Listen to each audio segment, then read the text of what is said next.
lilinisin ko mga ka-aircon. Ayun, yung isa. Ayan yung malaki. Yan ang lilinisin kong malaking media. Yung tropa natin ay nandun sa loob. Sila maglilinis ng indoor. Ako muna sa outdoor. Haya-haya muna sa bubong. Habang walang init. Tayo na ang init. Andyan na. Mamaya dito ng init yan. Ayan. Subscribe na lang mga ka-aircon ng aming YouTube channel.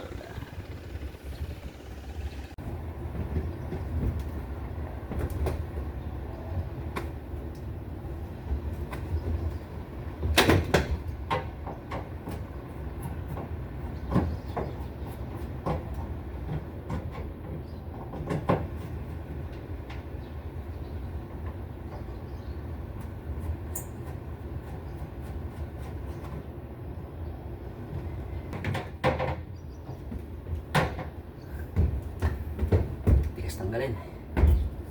Takip.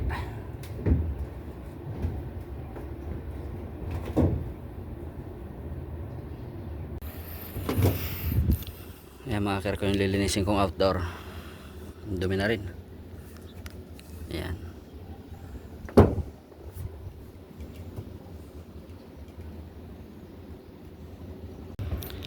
Ayan ang mga ka-aircon, yan yung dinudukot-dukot ko kanina. Ayan. Nilagyan natin ng plastic. Nilagyan natin yung plastic yung pan motor para for safety purpose mga ka-aircon. Kahit sabi natin na sealed type yan, safety pa rin. Tsaka yung ayan, PCB board nya. Ayan, tinakpan natin ng plastic. Simula dun sa likod. Dito. Nipit natin sa panel nya. Para at least kahit paano hindi mapasukan ng tubig or matalsikan. Safety lang din mga ka-aircon. Yan ang ginagawa namin. Ginagawa ko pag ayan mga ka-aircon ang ginagawa ko pag ako naglilinis ng outdoor.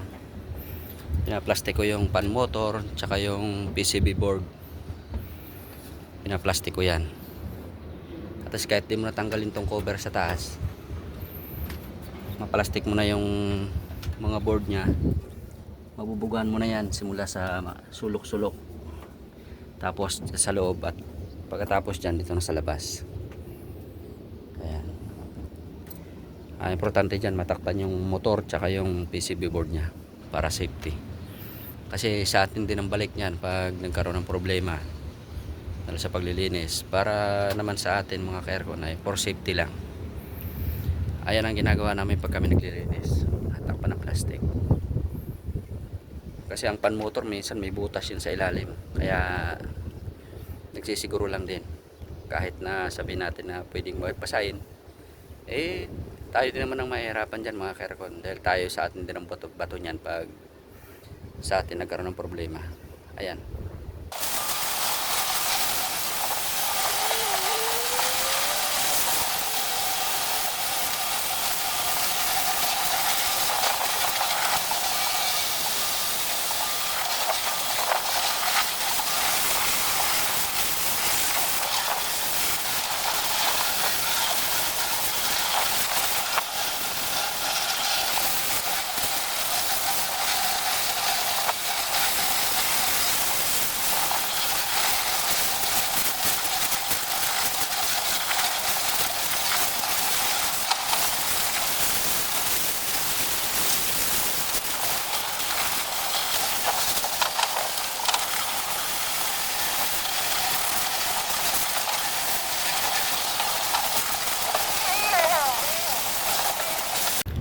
Ayan mga ka-aircon, tapos ko nang bugahan yung outdoor.